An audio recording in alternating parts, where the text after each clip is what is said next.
തൃശ്ശൂരിൽ ഒരു സമർപ്പണ രാമായണ ഫെസ്റ്റിവൽ നടന്നു. പ്രശസ്ത ഗായിക KS ചിത്രയ്ക്ക് അവിടെ വെച്ച് വാത്മീകി പുരസ്കാരം സമർപ്പിച്ചു.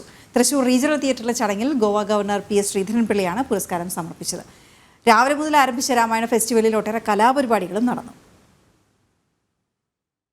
നിരവധി പേർ പങ്കെടുത്ത രാമായണ ഫെസ്റ്റിൽ കുട്ടികളുടെ രാമായണ പാരായണ മത്സരം, പ്രശ്നോത്തരി മത്സരം, തിരുവാതിര കളി, നൃത്താവിഷ്കാരം തുടങ്ങിയവയും ദിവ്യാംഗരായ കുട്ടികളുടെ കലാപരിപാടികളും നടന്നു.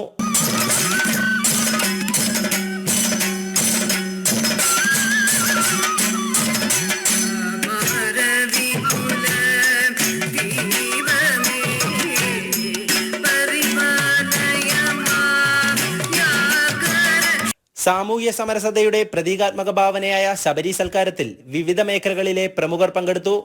ശബരിയുടെ പ്രതീകമായി വനവാസി ഊരിലെ കാർത്യാനിയമ്മയെ ആദരിച്ചു.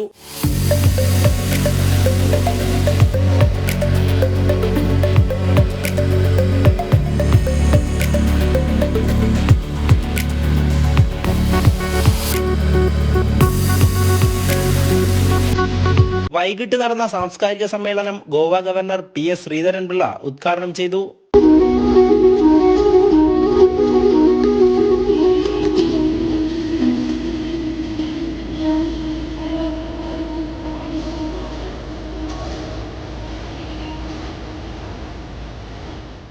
രാമായണം ഏഷ്യയിലെ ഏതെങ്കിലും ഒരു രാജ്യത്ത്, ചൈന ഉൾപ്പെടെ, ജപ്പാൻ ഉൾപ്പെടെ, ശ്രീലങ്ക ഉൾപ്പെടെ, തായ്ലാൻഡ് ഉൾപ്പെടെ രാമായണം, അവരുടേതായ രാമായണമില്ലാത്ത ഒരു നാട് പോലും നമുക്ക് ചൂണ്ടിക്കാണിക്കാനുണ്ടാവില്ല.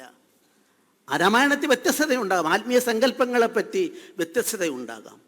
ഇന്തോനേഷ്യയാണ് ലോകത്ത് രാമായണമേള നടത്തുന്ന തിരഞ്ഞെടുക്കപ്പെട്ട ലോകത്തിലെ ഒരേ ഒരു രാജ്യമെന്ന് ഞാൻ പറയാൻ ആഗ്രഹിക്കുന്നു.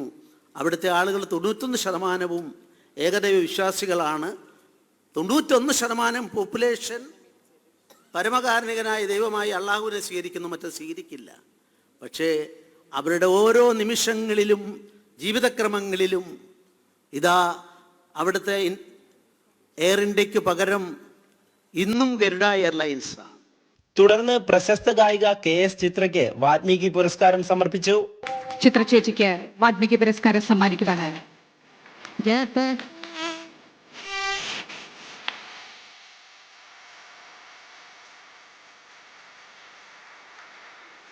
പണ്ട് പറഞ്ഞു കേട്ടിട്ടുള്ളൊരു കഥയാണ്.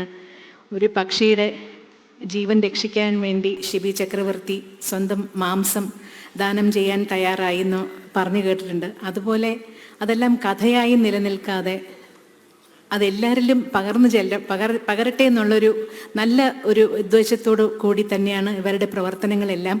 ഒരുപാട് ചാരിറ്റി സമർപ്പണം ചെയ്യുന്നുണ്ടെന്ന് അറിഞ്ഞു. കുട്ടികളുടെ വിദ്യാഭ്യാസം, പാവപ്പെട്ടവരുടെ ജീവിത സൗകര്യം, അതുപോലെ തന്നെ ആരോഗ്യ പ്രവർത്തനങ്ങൾ, ഇതിനെല്ലാം അവരൊരുപാട് സഹായങ്ങൾ ചെയ്യുന്നുണ്ടെന്ന് അറിയാൻ സാധിച്ചു. ഏതായാലും വാത്മീകി പുരസ്കാരത്തിനായിട്ട് എന്നെ തിരഞ്ഞെടുത്തതിന് ആദ്യം തന്നെ ഞാൻ ഒരുപാട് നന്ദി പറയുന്നു. കർണാടിക് സംഗീതജ്ഞ ഡോക്ടർ NJ നന്ദിനിക്ക് രാമസംഗീതശ്രീ പുരസ്കാരവും സംഗീത സംവിധായകൻ ഔസേപ്പച്ചന് രാമായണ പുരസ്കാരവും നൽകി. ബഹുമാനപ്പെട്ട ഗവർണർ സമ്മാനിക്കുന്നു.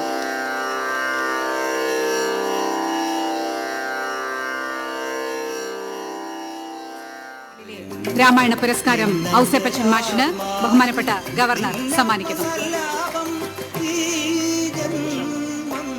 മുൻ Mizoram governor Kummanam Rajasekharan, Vidyadharan master, Kalyan silks MD TS Pattabhiraman, advocate B Gopalakrishnan, Tirur Raveendran തുടങ്ങിയവർ ചടങ്ങിൽ പങ്കെടുത്തു. ജനം, തൃശൂർ.